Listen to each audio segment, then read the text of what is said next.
অনন্তকাল এই দেশের মানুষের হৃদয়ে বেঁচে থাকবেন, এটাই আমাদের বিশ্বাস। শুধু বিএনপির নয়, ফেনীর মেয়ে হিসেবেও অত্যন্ত গর্বিত সন্তান, অত্যন্ত অমায়িক, মিষ্টিভাষী, একেবারেই সাধারণ ঘরের মেয়ের মতোই সবাইকে অত্যন্ত স্নেহ করতেন, ভালোবাসতেন, মায়া মমতায় আগলে রাখতেন নিঃসন্তানের মতোই।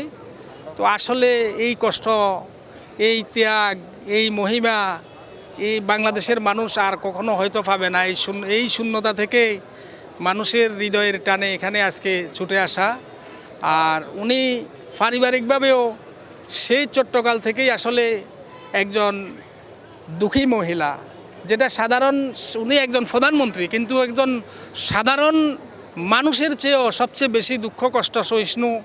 উনি ত্যাগ স্বীকার করেছেন। প্রথমেই উনার বাবাকে হারিয়েছেন। বাবাকে হারিয়ে উনি ওই ছোটোকালেই নিঃস্বতা অনুভব করেছেন, নিঃসঙ্গতা। তারপর যখন আনন্দ উৎসবের সময় তখন স্বামীকে হারিয়েছেন। স্বামীকে হারিয়ে দুইটা বাচ্চা নিয়ে অত্যন্ত কষ্টে এই বাংলাদেশের মানুষকে বুকে ধারণ করে, জিয়াউর রহমানের আদর্শকে বুকে ধারণ করে উনি বেঁচে ছিলেন। তখন বারবার ওনাকে যেই নির্হারা ফাঁকির মতো, যেই ঝড়ের কবলে বকের মতো ওনাকে কষ্ট ত্যাগ স্বীকার করতে করতে এতটুকু আসা।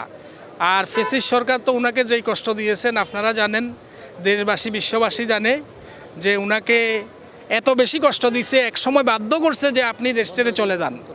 তো ওনার সন্তান মারা গেল, ওনাকে যখন বাধ্য করলো যে উনি চলে যান, বলছে যে না, আমি কোথায় যাব, বিশ্বের কোথাও আমার কোনো জায়গা নাই, এই বাংলাদেশের মাটি এবং মানুষই আমার ঠিকানা, আমি এই মানুষের মাঝে বেঁচে থাকতে চাই। আমরা এখন মনে করি যে ওনার এই অনন্ত প্রয়াণে উনি অনন্তকাল এই দেশের মানুষের হৃদয়ে বেঁচে থাকবেন, এটাই আমাদের বিশ্বাস।